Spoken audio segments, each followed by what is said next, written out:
Salam sejahtera saudara yang kekasih, dalam nama Tuhan Yesus Kristus kembali kita bertemu dalam dimensi iman Kristiani. Terus kita belajar mengerti kebenaran, bertumbuh di dalamnya, hidup untuk kemuliaan Tuhan. Saudara-saudara, bagaimana orang-orang benar bisa hidup dalam kebahagiaan pengharapan yang penuh? Alkitab mengatakannya. Namun sebelum kita lanjut, kita lebih dulu berdoa. Kami bersyukur, berterima kasih ya Tuhan untuk cinta kasih yang Tuhan berikan. Berkati kami untuk mengerti firman-Mu, hidup di dalamnya untuk puji hormat bagi nama. Dalam nama Tuhan Yesus Kristus kami berdoa. Amin. Saudara-saudara, Titus pasal 2 ayat 11 sampai 15. Titus pasal 2 11 sampai 15. Karena kasih karunia Allah yang menyelamatkan semua manusia sudah nyata. Ia mendidik kita supaya kita meninggalkan kefasikan dan keinginan-keinginan duniawi. Dan supaya kita hidup bijaksana, adil, dan beribadah di dalam dunia sekarang ini. Dengan menantikan penggenapan pengharapan kita yang penuh bahagia dan penyataan kemuliaan Allah yang maha besar dan juru selamat kita, Yesus Kristus, yang telah menyerahkan dirinya bagi kita untuk membebaskan kita dari segala kejahatan dan untuk menguduskan bagi dirinya satu umat kepunyaannya sendiri yang rajin berbuat baik. Beritakanlah semuanya itu, nasihatilah dan yakinkanlah orang dengan segala kewibawaanmu. Jangan ada orang yang menganggap engkau rendah. Saudara, pengharapan yang penuh kebahagiaan yang digambarkan. Bagaimana kesadaran pertama yang harus dibangun dalam hidup orang percaya adalah Tuhan sudah menyelamatkan kita. Ini dulu. Tetapi prinsip keselamatan yang kita dapat adalah satu aktualisasi atau kenyataan. Jadi bukan nanti kira-kira akan apa bukan gitu. Nah, kesadaran dia sudah menyelamatkan itu bukan lagi sekedar kesadaran agama. Artinya kalau saya ke gereja lalu dicekokin, oh kamu sudah selamat, kamu percaya Yesus, kamu masuk surga, dicekokin. Nah karena saya tiap hari cekokin, lalu sistem di dalam benak saya ini berputar bahwa saya sudah diselamatkan. Tapi sebetulnya yang saya bangun keyakinan saya ini. Yang saya bangun sebetulnya pemahaman saya ini. Aktual sebetulnya saya sendiri nggak tahu itu benar apa enggak. Nah, akibatnya pemahaman keselamatan kita sebetulnya adalah indoktrinasi yang kita terima tanpa pernah kita pahami sepenuhnya. Sebetulnya kita memang orang yang sudah diselamatkan atau belum. Ya, lalu orang bilang biasanya muncul pertanyaan, loh tak, dari mana saya tahu saya diselamatkan? Saya sih yakin, tapi ya apa enggak? Sebetulnya sederhana ya, pohon dikenal dari buahnya. Kau tanya hati nuranimu lah, kau hidup sesuai kehendak Tuhan apa enggak? Gitu saja. Saya sih belum, Pak. Oke, jadi saya belum terlalu seperti yang Tuhan mau. Banyak yang masih saya tabrak. Pertanyaan kedua, apakah waktu nabrak kamu gelisah atau tidak? Rasa gelisah. Nah kalau gelisah, mau nggak kamu wujudkan? Mau. Itu pertanda kamu di titik garis itu. Jadi berdialog dengan hati sendiri ya. Karena hati saudara pasti bisa menjawabnya. Ya. Nah oleh karena itulah dikatakan bagaimana kita hidup.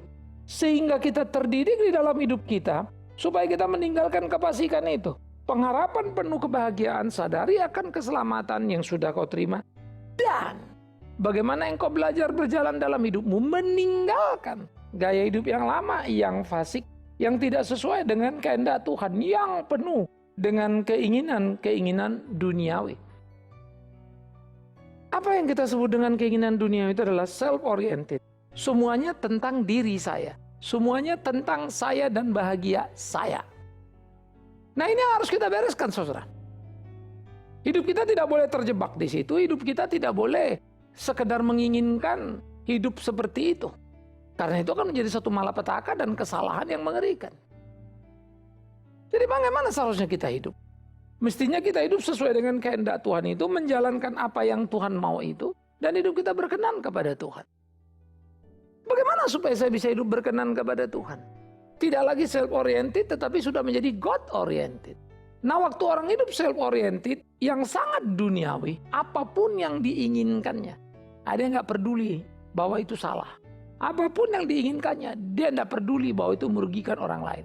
Apapun yang diinginkannya, dia tidak peduli bahwa itu serakah dan mengorbankan orang yang lain. Dia hanya peduli apa yang bisa didapatkan dan yang menyenangkan dirinya sendiri. Miris? Yes. Oleh karena itu kau sebagai orang diselamatkan, tinggalkan ini, manusia lamamu ini. Lalu terus bagaimana? Kalau sudah meninggalkan manusia lama itu dikatakan gimana? Supaya sekarang engkau hidup bijaksana, hidup yang adil, beribadah di dalam dunia sekarang ini. Saya suka ini. Hidup bijaksana, hidup yang adil, dan beribadah dalam dunia sekarang ini. Artinya, sekarang engkau meninggalkan self-oriented tadi, mengarah kepada God-oriented. Pertanyaannya, God-oriented itu apa Pak? Ke gereja? Ho, itu cuma bagian kecil. Oh, doa puasa Pak? Bagian kecil itu. Oh, ngasih perpuluhan Pak? Kecil itu. Lalu yang benar gimana Pak? Yang besar itu apa? Yang utama itu apa? Kalau engkau hidup God-oriented, artinya engkau akan hidup bijaksana, adil, ya, dan beribadah dalam dunia sekarang ini. Artinya tadi itu, orang yang hidup bijaksana itu adalah bahwa hidup ini untuk kemuliaan Tuhan, bukan kepuasan diri saya. Sehingga dia terus membangun dalam dirinya hidup sesuai kehendak Tuhannya dan bagaimana menjalankan hari-harinya. Itu penting. Sehingga hidupnya senantiasa menjadi hidup yang gegap gempita di dalam kemenangan yang luar biasa. Dan hidupnya tidak pernah berhenti untuk melakukan apa yang menjadi kehendak Tuhannya. Kita harus di sana. Kita harus melakoni itu. Hidupnya itu adil, artinya berkeadilan. Sehingga di mana dia ada dan bagaimana dia menjaga, bertanggung jawab terhadap dunia sekitarnya. Waktu dia punya uang, orang gak punya uang, yang adil itu adalah bagikan uangmu. Waktu orang dianiaya, dia tidak dianiaya, yang adil adalah tolong orang itu. Oh, itu adil. Berkeadilan menjadi sesuatu bagian yang penting, saudaraku. Nah, ini yang mestinya kita pikirkan dalam kehidupan keimanan kita. Bagaimana kita melakukan apa yang menjadi kehendak Tuhan kita. Sehingga di dalamnya sungguh nama Tuhan dipermuliakan. Mari kita gumuli. Mari kita hidup benar seperti kehendak Tuhan. Sehingga hidup kita itu sungguh-sungguh menjadi hidup yang memuliakan namanya. Sehingga kita bisa melakoni apa hari-hari kita. Dan kita bisa menjalaninya di dalam terang firman itu. Nah, inilah mestinya yang kita sadarkan bagaimana pengharapan yang penuh kebahagiaan kita kumandangkan dalam hidup kita. Bagaimana pengharapan yang penuh kebahagiaan harus kita wujudkan. Dengan cara hidup sesuai kehendak Tuhan. Bijaksana dan adil. Dan beribadah dalam dunia ini. Istilah beribadah dalam dunia ini tidak sama dengan seperti yang tadi di depan kita sebut. Pergi ke gereja, berdoa dan puasa, kasih perpuluhan dan seterusnya. No. Beribadah di dunia ini, Paulus mengatakannya di dalam Roma pasal 12 ayat 1 sangat jelas. Ya. Bagaimana dia mengatakan? Ya, supaya kita mempersembahkan hidup kita sebagai persembahan yang benar, kudus, berkenan pada Allah. Itulah ibadahmu yang sejati. Nah, maka ibadah yang sejati bagaimana? Seluruh hakikat hidup, yaitu tubuh saya ini, melakukan apa yang memuliakan nama Tuhan.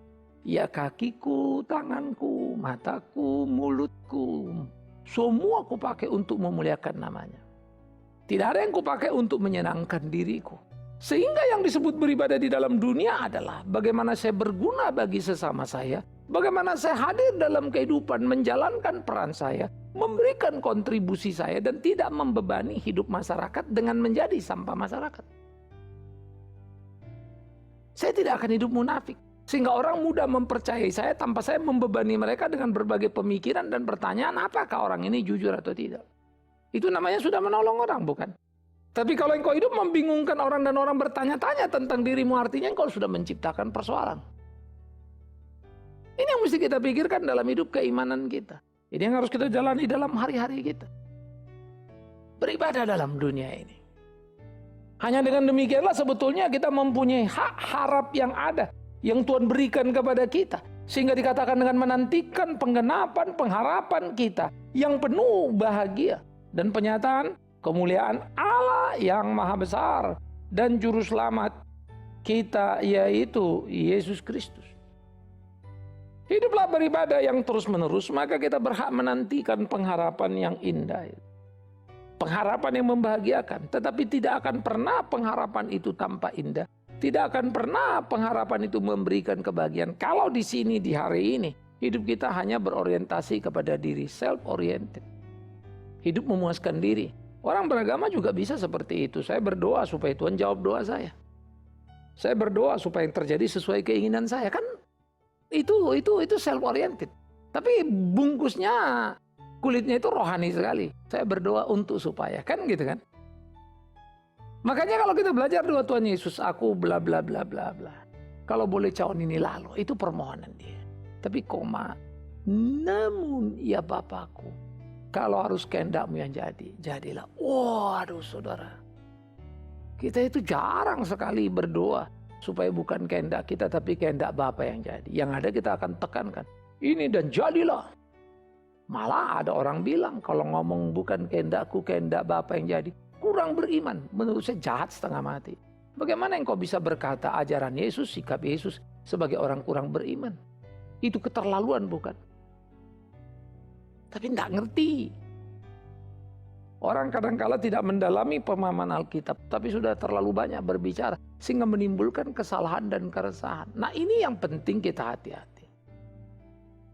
Maka di dalam hidup kita, di dalam hari-hari kita, di dalam kita melakukan kehendak Tuhan tadi, supaya kita mempunyai pengharapan yang indah, pengharapan yang bahagia di sini sekarang ini, hari ini, hiduplah beribadah di dalam dunia, mempersembahkan seluruh tubuhmu sebagai puji hormat kemuliaan nama Tuhan, mempersembahkan seluruh hidupmu sebagai hidup yang berdaya guna untuk sekitarmu, dan akhirnya orang bisa melihat engkau dari hidupmu bahwa hidupmu adalah hidup yang memuliakan nama Tuhan.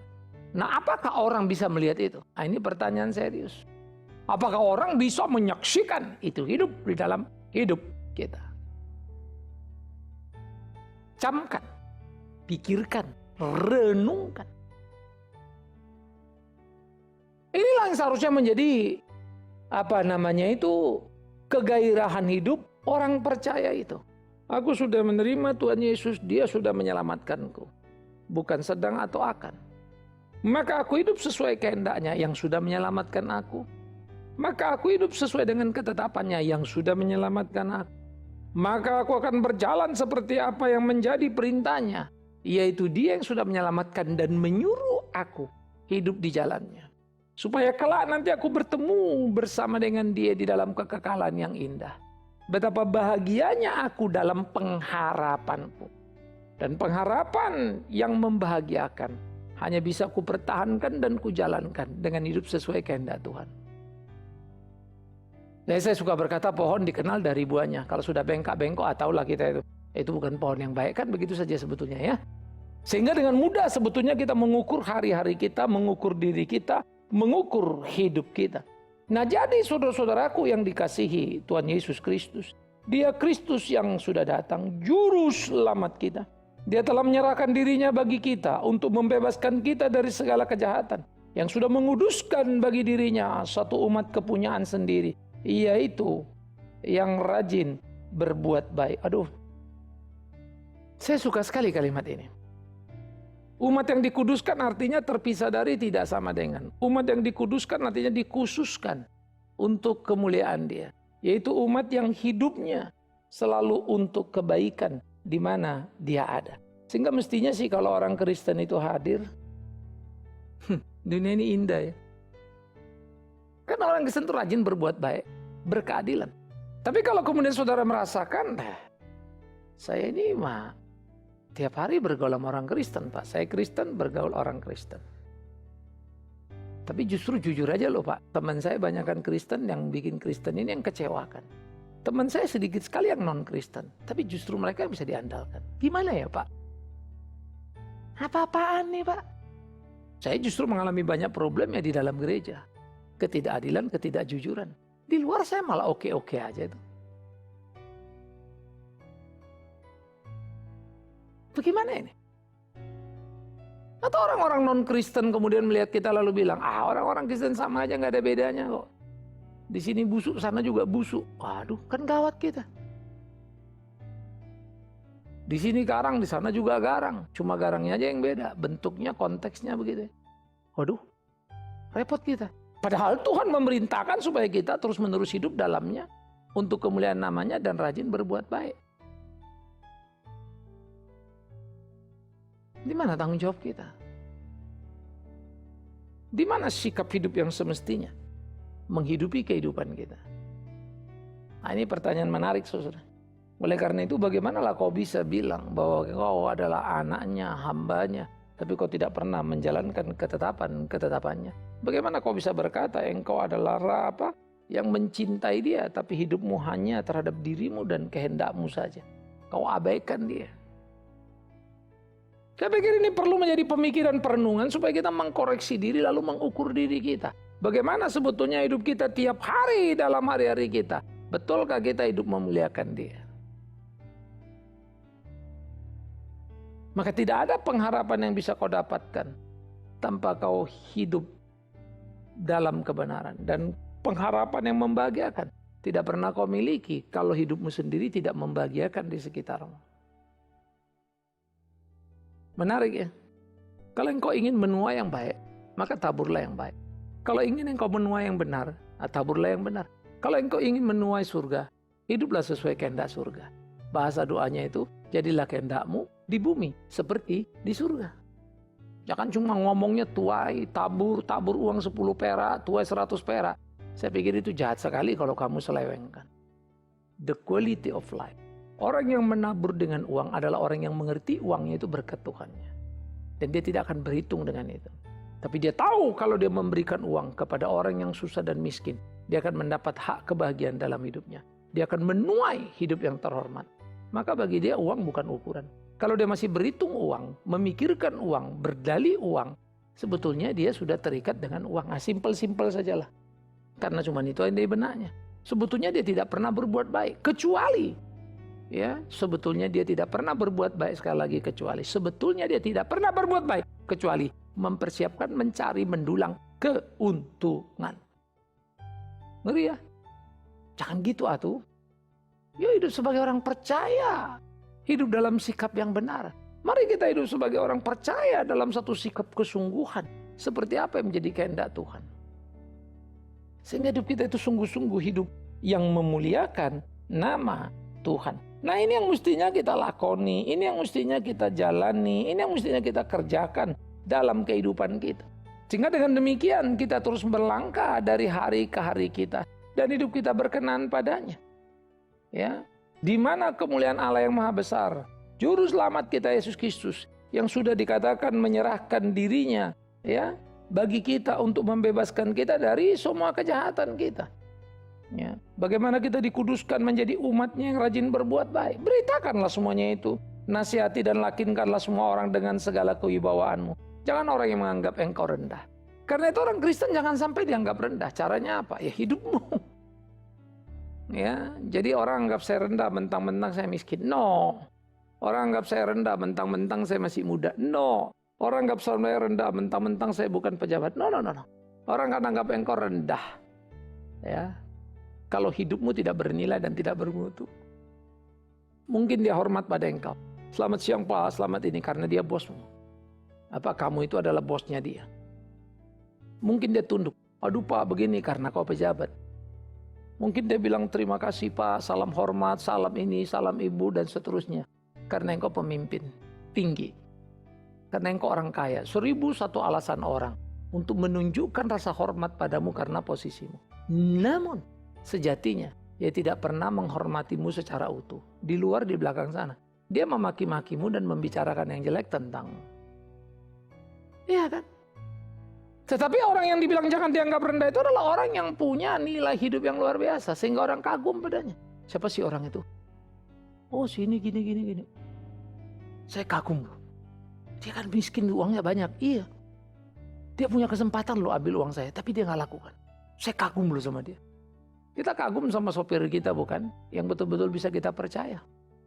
Urus mobil kita, ada uang parkir sana gak jadi hilang karena itu. Atau dipakai sembarangan. Tapi kita kan akan gelisah kalau punya sopir yang minumnya bensin dan bukan minum air putih ya. Sehingga kemudian kita bilang waduh ini gawat nih. Kita juga gelisah ketika ada seorang kaya tapi kemudian menekan kita. Gak ada hormat. Tapi kecuali basa-basi tadi. Tapi hormat akan didapatkan secara penuh, secara utuh kalau kita hidup sesuai dengan kehendaknya. Kalau kita rajin tadi berbuat baik. Begitulah kita sebetulnya di dalam hidup kita secara proaktif. Menolong supaya orang juga percaya seperti kita percaya. Hidup seperti kita hidup. Dan hanya bisa kita lakukan kalau kita punya wibawa. Seperti Paulus bilang, jangan kau ngomong, habis ngomong kau ditolak. Itu menyakitkan itu. Tapi biarlah kita bicara dan kemudian tidak ditolak. Itulah yang mestinya kita kejar dalam hidup kita. Saudara dari mana? Saudara bagaimana? Penting. Nah, jadi mari kita membuat hidup kita bermutu, hidup kita bernilai supaya jangan hanya khotbah yang keluar dari mulut ini, tapi sebetulnya outputnya mah jumpalitan, bertolak belakang.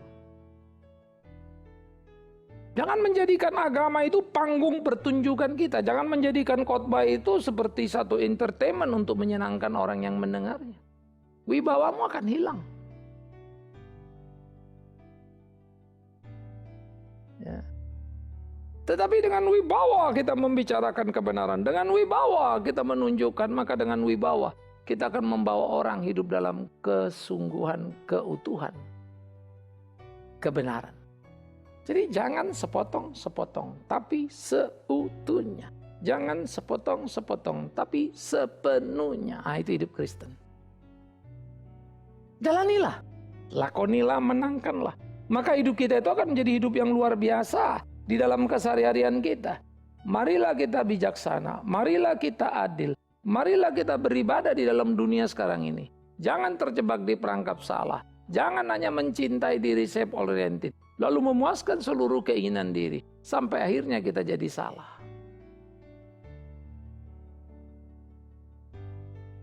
Yuk kita lakoni yuk. Ayo kita lakukan hidup yang benar. Ya. Dan saya pikir ini yang menjadi penting dalam hidup kita, saudara-saudaraku. Bagaimana dengan saudara? Apakah masih hidup berpusat kepada diri dan cinta diri? Dan belum mempunyai keberanian untuk mencintai sesama? Apalagi mencintainya seperti diri sendiri. Apakah engkau sudah bijak dalam hidupmu? Sehingga kau memilih tiap apa yang mau kau lakukan. Tiap apa yang mau kau bagikan. Memilih dan betul-betul mengelola pilihan dengan cara bertanggung jawab. Apakah kau sudah adil? Sehingga selalu merasa terpanggil untuk menolong di sekitar diri. Dan tidak hanya memikirkan diri. Apakah hidupmu adalah ibadah? Sehingga apapun di dalam hidupmu yang kau lakukan, yang kau kerjakan, hanya untuk kemuliaan nama Tuhanmu. All your activity. Itulah hidup pelayananmu itu. Seluruh kegiatanmu itu pelayananmu. Maka lagi-lagi saya katakan tadi, dari sini, di sini, hari ini kita menuju pada pengharapan. Dan pengharapan itu memberi kekuatan untuk menikmati kebahagiaan. Sehingga nanti itu mati itu hanya puncak pengharapan. Nanti itu mati itu puncak kebahagiaan. Kebahagiaan. Karena kita akan tinggal bersama dengan Dia di dalam kekekalan. Dia yang sudah menebus dosa kita. Bahagia karena saya bisa menyatakan rasa syukur saya kepada Tuhan yang sudah menebus saya. Caranya saya hidup sesuai kehendaknya. Hidupku ibadah yang memuliakan Dia. Wah, itulah saudara. Nah, bagaimana dengan saudara bisa melihat ini? Ini menjadi sangat penting. Bagaimana saudara melakukan ini? Inilah yang seharusnya. Karena itu jalani. Dan menangkan kompetisi itu. Jangan pernah berhenti. Jangan pernah menyerah. Terus bergairah dalam diri. Dalam melakukan kehendak Tuhan. Supaya kehendaknya sungguh menjadi nyata dan hidup kita. Wow, berkemenangan. Ya. Saya pikir ini ya menjadi warna-warni hidup orang percaya. Sehingga betul-betul hidup itu penuh kegairahan yang luar biasa. Dan hidup itu akhirnya memberikan kekuatan dan mencatat kemenangan demi kemenangan dalam keseharian kita. Jalani hari-harimu. Temukan kemenanganmu. Maka berbahagialah engkau. Hiduplah sesuai kehendaknya. Puji hormat bagi namanya. Maka berbahagialah engkau. Jangan pernah berhenti untuk melakukan apa yang menjadi ketetapan Allah. maka hidupmu akan jadi hidup yang luar biasa. Indah ya. Nah oleh karena itu saudara-saudara, marilah kita jadikan hidup kita hidup yang beribadah dan kita menyongsong aktualisasi pengharapan kita yang penuh dengan kebahagiaan. Tapi bahagia bukan saja nanti, di sini hari ini kita berjalan. Nah puncaknya di sana, di pertemuan kita dengan Dia. Tapi per hari ini engkau sudah ada dalam kebahagiaan karena hidup sesuai kehendaknya. Temukan dirimu, jalani itu. Jujur pada batinmu. Amin. Kita berdoa. Kami bersyukur, kami berterima kasih ya Tuhan untuk firman hidup. Terus ajar kami hidup di dalamnya untuk kemuliaan nama-Mu. Berkat sertai mampukan kami untuk hidup benar. Supaya di dalamnya nama Tuhan dipermuliakan. Demi Yesus Kristus Tuhan kami berdoa, kami bersyukur. Amin. Saudara-saudara, sampai di sini pertemuan kita di dalam dimensi iman Kristiani. Terus maju, doakan, dukung dengan apa yang saudara bisa dukung. Supaya kita sama-sama terus melayani Tuhan dimanapun, kapanpun untuk kemuliaan namanya. Sampai kita bertemu saudara. Shalom. Surga mulia ditinggalkannya, bukit gersang Golgota didakinya,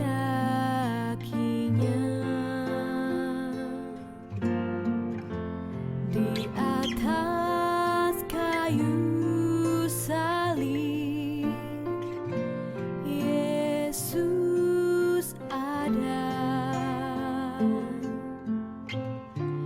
hanya untuk aku yang berdosa.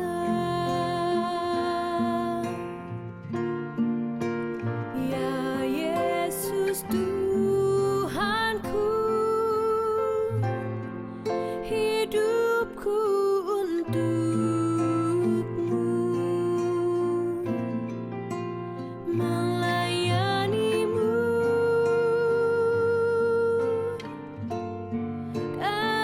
kerinduanku.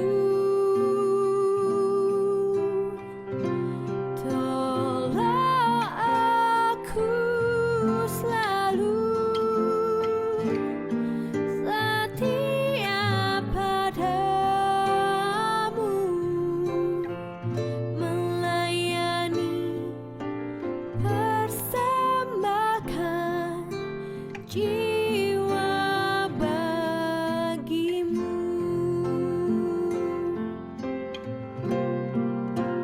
Ya Yesus Tuhanku,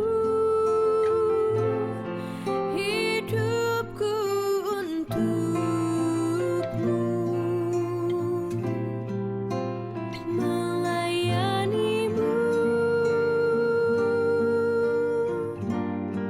kerinduanku. Tolong aku selalu setia padamu, melayani, persembahkan jiwa bagimu, melayani, persembahkan jiwa bagimu.